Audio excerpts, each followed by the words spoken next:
Hey there, I'm Sage and you're watching D&D Daily. Today I'm doing a blind stat block reading of Galazeth Prismari, another one of the founding dragons from Strixhaven's Curriculum of Chaos. Let's jump into it.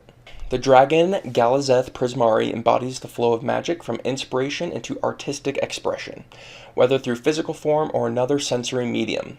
His magic draws on primal energy such as flame, lightning, and the tides and weaves them into spectacles both beautiful and deadly. Galazeth founded Prismari College to ensure that the study of magic wouldn't ever be regulated to pure practicality.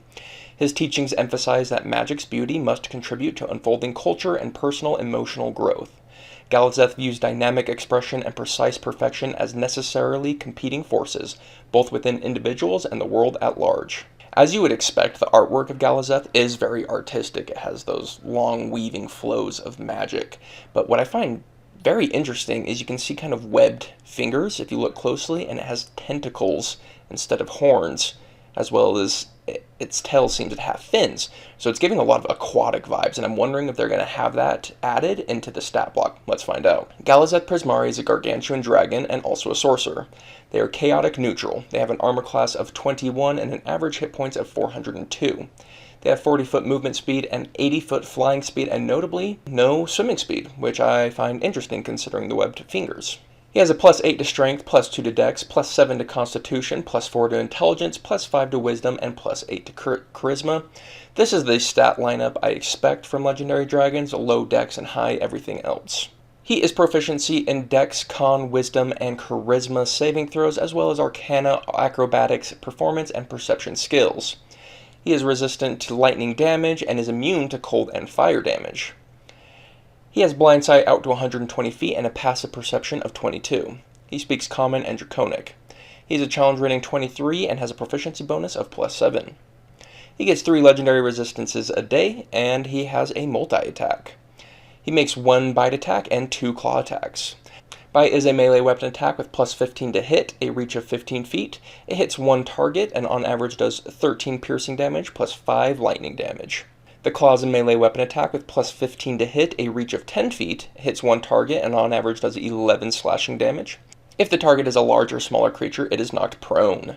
So when he's using his multi-attack, he'll begin with the claws to try and knock them prone, and if that doesn't work, then he goes for claw again to knock them prone, and once they're prone, then he'll have advantage in all the remaining multi-attacks, including the bite. And the bite is where the real damage kind of comes in. His breath weapon attack is the Dancing Elements Breath. It recharges on a 5 or 6. Galazeth excels a blast of flames and ice in a 90-foot cone. Each creature in that area must make a DC 22 dexterity saving throw, gaining no benefit from cover other than total cover, and taking on average 38 fire damage and 38 cold damage on his failed save, or half as much damage on a successful one. It is just straightforward damage, but it does do 2 different kinds of damage, which is pretty cool, and it also has a lot of flavor in the artistic dancing between ice and fire. Galazeth is also a spellcaster, and he can cast each of these spells once a day: Control Water, Gust of Wind, and Wall of Stone. For me, by far the standout is Wall of Stone, being able to divide and conquer your enemies, being able to set up things that block them from getting close to you so you can focus on recharging your elemental breath, all sorts of things you can do with Wall of Stone. The other 2 are situationally useful. Galazeth comes with legendary actions, the first of which is Claw, which is a simple claw attack. Awesome for setting up prone to be able to have a very powerful multi-attack from the get-go. For 2 legendary actions, he can cast Lightning Flash. Galazeth moves up to half his flying speed without provoking opportunity attacks. When he passes within 15 feet of a creature during this move, that creature must succeed on a DC 22 dexterity saving throw, or take, on average, 11 lightning damage. A creature can take this damage no more than once during the move.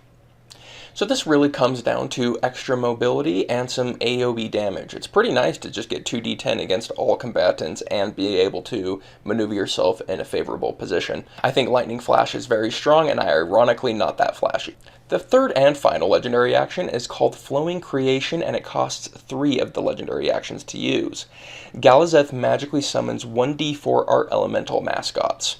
In unoccupied spaces, he can see within 60 feet of himself. The art elementals obey his command and take their turns immediately after his. Any creature other than an art elemental takes on average 5 cold damage or lightning damage, Galazeth's choice, if it ends its turn within 5 feet of one or more of these elementals. When one of these elementals drops to 0 hit points, Galazeth can fly up to 20 feet without provoking opportunity attacks. These elementals disappear after 10 minutes when Galazeth dies or when he uses this action again. So just like the last Founding Dragon, I don't see this being useful as 3 legendary actions to cast. However, because you can always cast it, he can just summon 4 of them and make sure he has 4 of them at the beginning of combat. And then he gets the 20-foot movement without provoking opportunity attacks. Combine this with Lightning Flash, and he has very high mobility, and that's something that should be utilized, is constantly moving. Hitting people, breath attack, moving to a better position, hitting them where they don't want to be. All sorts of maneuverability is really what we want to focus on with Galazeth. After reading Galazeth's stat block, I feel like I wish there was more artistic expression in it. The only thing I felt was even a little bit artistic is the breath weapon attack having both fire and ice mixed.